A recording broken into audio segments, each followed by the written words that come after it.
Lions TV, good afternoon. This is an absolutely off-the-cuff video and I will be smiling the entire way through it because the club have just announced their retain list for the 2019-2020 season. The players that are staying, the players that are going. And listen, the axe has been slayed once again. He's running around like the mountain at the minute, the gaffer, and beheading people left, right and fucking central. Oh, I'm buzzing, I can't lie to you. So the club have confirmed that 5 players will not be offered new contracts. They are Conor McLaughlin and Tom King, who we've already discussed in yesterday's VT, and now Sid Nelson, Ryan Tunnicliffe and Jordan Archer. Let's start with Jordan Archer. I am genuinely over the moon that he's leaving. He is the worst goalkeeper I have ever seen in a Millwall shirt, ever. And I don't say that lightly. I promised myself that when Archer left, I wouldn't go into it too much, but I've got a massive feeling of euphoria that's come over me. As I said before, and it may be a bit muggy, but I'm going to say it, I trained as a goalkeeper from a very young age. I was too short, too fat, and I enjoyed going out on a night out too much to be a goalkeeper. I'm not one of these bitter people, you know, I didn't make it as a footballer because I didn't want it enough. And I just wanted to be a fan more than anything. But everything that Jordan Archer does as a goalkeeper is completely wrong. Technically, he's wrong. He doesn't command his area. He doesn't read the game. His footwork's just shot to bits. I don't know how being a professional goalkeeper, his life trained all the way he has, how he's ended up as bad as he is. I think I can see what's going on, and if you can't see what's going on, then I can't help you. I just cannot believe how bad he was. I cannot believe it, and I'm genuinely over the moon he's left the club. I shouldn't say this, but I'm going to say it because it's bad from me, it's poor from me. I genuinely started to dislike him personally, and I don't even know him. And as I said, that's poor from me, I shouldn't feel that way. I genuinely started to dislike Jordan Archer because he was that bad. But again, you know, if the club keep playing him, the gaffer keeps picking him, he can only do what he can do, but I don't know, it just wasn't right. There was just something that was completely wrong there for me. And he has now left the club. And do you know what? I wish him all the best. I do wish him all the best. I'm hearing he could be going to a championship club. If he goes to a championship club, he will never ever play. He'll be a number 2, which could suit him. Sit there on the bench, do a Tony Warner, be a bonus, pick up your dough. Fair, I ain't got a problem with that. As long as he's not at our club, I am happy. If anyone out there thinks he could play a sustained level of championship games, that you're dreaming. He will end up, as I said before, as a number 2 for the rest of his career, or he'll end up in League 1 or League 2. I think he's that bad. I don't think he's up to professional standard. And I can't believe that we had to suffer him for as long as we did. And I can't believe, you know, how forgiving the fans were for every mistake he made. And people will point to the save he made at Bradford at Wembley. You know, he made a brilliant save at Wembley. That's his fucking job. He's a goalkeeper. Saved the ball. All right, breathe. Jordan Archer's left the club. Fucking get in there. I'm over the moon. So next up, let's talk about quite a controversial one, and one that definitely divides opinion. Ryan Tunnicliffe joined Millwall on a free transfer from Fulham a couple of years back. And again, people point to things that have happened. He played for Man United. I don't give a fuck who he played for. The geezer wasn't up to this standard of football. And no disrespect to us, again, as a club, I think that's now been proved that we finished 21st in the Championship and we don't even want him. Listen, he's technically very good. You can't say he isn't. He keeps the ball. But the reason he keeps the ball is he won't pass it any further than 2 yards. He is everything you would expect a central midfielder at Millwall to not be. You know, all this, he does good work off the ball. No, he's not got enough fire in his belly. He's not quick enough. He don't put in enough tackles. He nicks the ball back occasionally. I'll give him that. It will make an interception. He does read the game well, and he has got a nice passing range.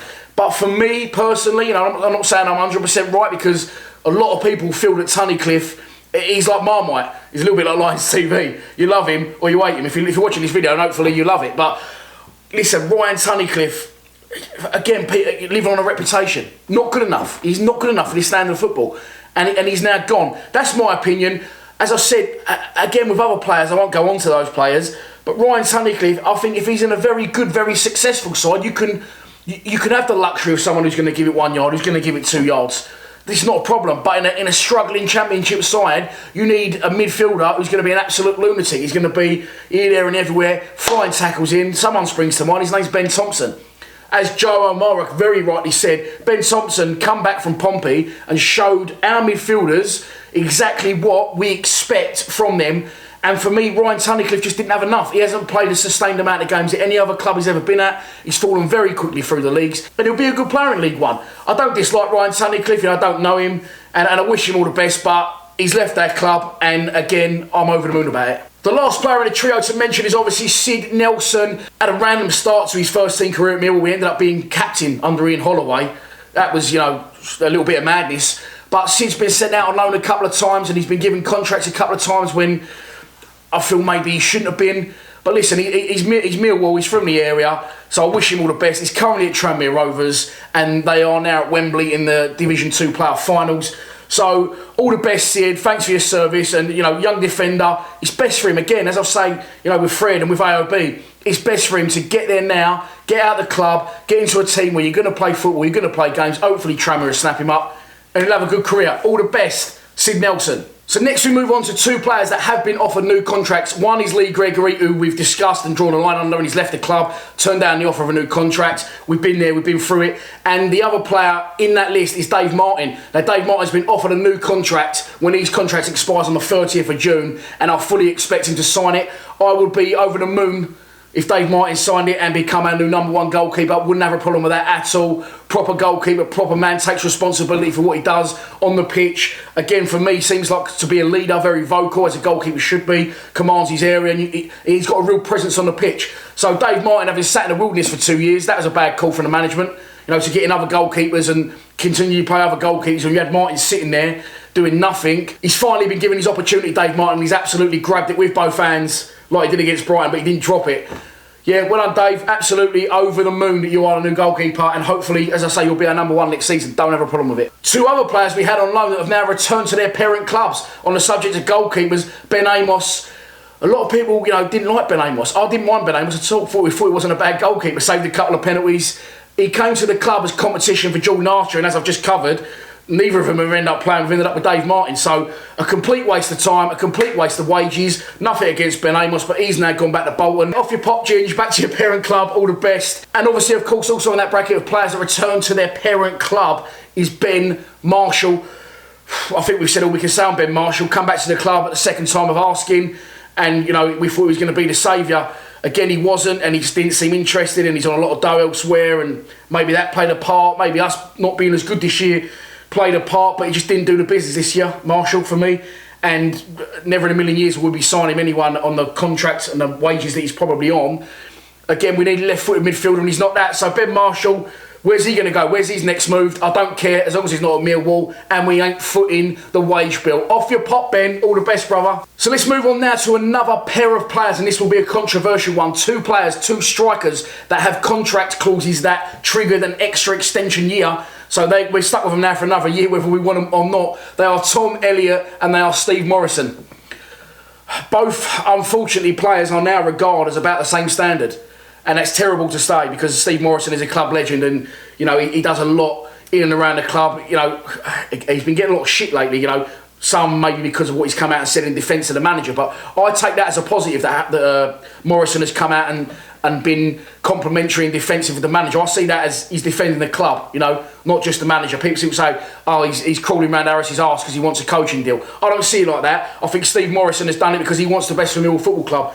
Whether we like it or not, another one who's like, I might love him or hate him, he does do the best for our football club, and I genuinely believe he wants the best for our football club. Should he be a player anymore? Absolutely not. He didn't do bad, to be fair, the last couple of games of the season, but his legs are gone. He's not the player he once was. I'd love to keep him in the club, in and around the dressing room. Harris has said that he does have an effect, and he sometimes gives team talks, and he's good to have in the camp. I've heard conflicting things as well to that. But for me, Morrison is someone that needs a future at Millwall Football Club. But unfortunately for me, not in a playing capacity. He can't have an effect like we would want him to on the pitch. And I think you'll see him figure next season. I think you'll see him in and around the first team, coming off the bench, trying to rescue us a point, or a bit of experience, hopefully try and save and slow a game down if we're in front. For me, it's the wrong decision, but it's a decision that he's not going anywhere. So Steve Morrison will be a Millwall player next season. And then Big T, bless him, Tom Elliott. I feel sorry for Tom Elliott, and I shouldn't do, because he's a professional footballer and probably on some serious cake. But he's not up to this standard of football, as we know. And I just, he's got a contract that's been, now triggered a clause where he's going to get an extra year. So fair play to him, fair play to his agent, whoever he is, has pulled him out an absolute weldy. but I can't see him figuring at all, really, even if, you know, he does stay. There's rumours we could be trying to sell him, and I'm not being horrible, who's going to want to buy him? He's probably an half-decent dough as well, and he's not going to get in any team in the Championship. So could we be stuck with Tom Elliott for the following season? It's looking like we might be. Hopefully, though, you know, no disrespect to Big T, but it'd be lovely to move you on, Big T. Maybe go back to Wimbledon. Go back there, have a look, and take a wage cut and go. There's a large number of the under-23 squads that will not be having their contracts renewed. I'm going to have to go to my phone, and I ain't got my bins on, so excuse me squinting. Those players are Harry Donovan, Lewis White, Mason Saunders, Henry, Mikael Parker, whoever the fuck that is, Jeffro Hansen, Rob Harvey, Joe Wicks, Lazar Stuchkin, Leschenikev. Few players there that have been released. Again, few players that are just never going to make the grade at Millwall. Rob Harvey was the player we bought, the promising winger, I think, last summer for some point a time ago from Brightling C, something weird team. Don't know, should have done my research maybe, but roll with it. We signed him, never played for the under-23s, ended up going back on loan to Brightling C. I don't know what they call it, it's a long ass name, and you look it up if you want to look it up, if you care enough. But he's left the club now, so another player that come in, and sometimes maybe you have to get these players in, you know, give them a year, see if they do improve, and he obviously hasn't. Harry Donovan, again, for me, come from Arsenal, and just, if you're coming from Arsenal to Millwall, you should be making an impact on the first team. Harry Donovan never did that. Didn't really, you know, look like a cheap Ben Thompson, if I'm honest, and didn't really make the grade. So all those players have now left. What that says to me is we currently probably only got enough players for one team, just one squad. So we must have money to spend. I don't know that for a fact. Again, I'm not saying we have got money to spend. Disclaimer. There you go. Put that one in. But it's we've released a lot of players, and I'm not being funny. As it stands, we need about 12 players in, so we're not going to be signing 12 free transfers. We're down to one goalkeeper, I think. Oh no, tell a lie. Ryan Sanford is staying along with Jesse Deborah, Isaac Olafe, and obviously, as we know, Danny McNamara. So, you know, they see promise in Ryan Sanford, but I don't think he's going to be the number 2 to Dave Martin. So as it stands, we've got 2 goalkeepers at the club. It's a massive clear-out we've had. It's a massive clear-out we needed. And I'm genuinely buzzing. I'm hoping that's coming across in the video. I keep thinking I'm talking too fast. But I've said it before and I say it again. We came a long way under Harris with pretty much the same squad. And I think this season is gonna be make or break for Harris, definitely. But I think the season we've just had is in the long run going to do us a massive favour, because we needed this mass cull. We needed this mass clear out of a lot of shit that we had floating around. And I'm over the moon that a lot of them players are gone, because I'll be honest, I didn't think Harris would get rid of Tunnicliffe. There's a few in there that I didn't think he'd go, yeah, do you know what, off you go then.